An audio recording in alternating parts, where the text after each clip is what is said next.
K-pop Demon Hunters is Power Rangers Samurai, but Korean. This is something that struck me from about 5 minutes into the film, so I'm going to break it down into 2 different categories, starting with some of the more broader themes and ending with tiny little details that line up almost scarily well. And to be very clear, this isn't a criticism. I loved Power Rangers as a kid, and now I love K-pop Demon Hunters as a adult. In fact, I think making this connection so early on was what opened my mind to this movie, because I'll be honest, I thought I was too old for this. I was wrong. Anyway, let's start. Okay, so the first and, in my opinion, most obvious similarity would be the 3 singers are the Power Rangers. Each generation has their own heroes and they work to keep the bad guys away from the human world. Rumi really highlights this, as we know her mum was a hunter too, and it's generational for the Power Rangers as well. Jaden's dad was the one who sealed Master Xandred away, and then the role of Red Ranger is passed down to him. Emily was never supposed to be a ranger, but had to take on the role after her older sister got sick. We know Rumi's mum passed away, and then she was trained to fulfill that role. Next, clearly the demons are the Nylok. The Nylok can enter the human world through cracks and gaps, just as the demons enter through cracks in the Honmoon.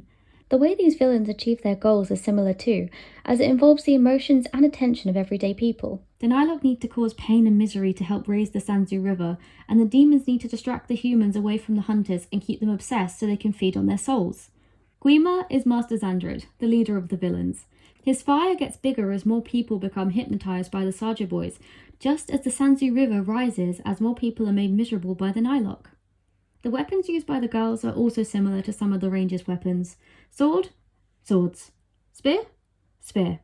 I'll be honest, I'm not really sure what these are, but they remind me of Mia's fan, which, side note, why was she fighting with a fan? I know her element was wind, but this is the least intimidating weapon of all time. Anyway, of course these aren't exact matches. I saw that the K-pop Demon Hunter weapons are based off traditional Korean ones, which is really cool, but it's just the vibes, okay? We're still in the general section here, not the specifics yet. Jinwoo is literally Dayu, I mean down to the guitar. They were both humans who got tricked by the villain and cursed to become one of them. Both characters are haunted by memories of their human pasts, and they both have feelings for someone who was half and half. Dayu was literally married to Deca, who later became part Nylok due to a curse, and of course Jinwoo was beginning to fall for Rumi, whose father was a demon. They each make a member of the opposing team pause and feel sympathy for them, Jinwoo with Rumi, obviously, but also Dayu with Mia. It's more subtle in Power Rangers, but the plot point is still there. They each have some kind of animal sidekick. Jinwoo has the tiger and the bird, and Dayu has whatever this thing is. And in case you weren't convinced yet, they both also die. In a similar fashion really, although Jinwoo is in sacrifice and Dayu, well honestly her death only serves to help Master Xandred, so that was kind of annoying, but they are literally the same character in different fonts. Changed my mind. G is Celine, the kind but slightly misguided mentor forced to essentially adopt and raise the next generation of fighters while also encouraging them to keep a very important secret from their friends. But G is the winner, 10 out of 10, any day of the week. We love him. Rumi, while definitely Jaden's parallel, also has traits we see in Deca. She has the demon patterns, but Guima can't control her. She's free from the shame and his voice for most of the movie. Similarly, Deca is part Nylok, but he doesn't need the Sanzu River to sustain him, and he's not under Master Xandred's control. In fact, Deca actively hinders Master Xandred's plans multiple times throughout the series. They also both lose control to the dark side of them. Rumi's patterns grow all over her body and she starts accessing demon qualities previously hidden from her, such as teleportation and the low voice.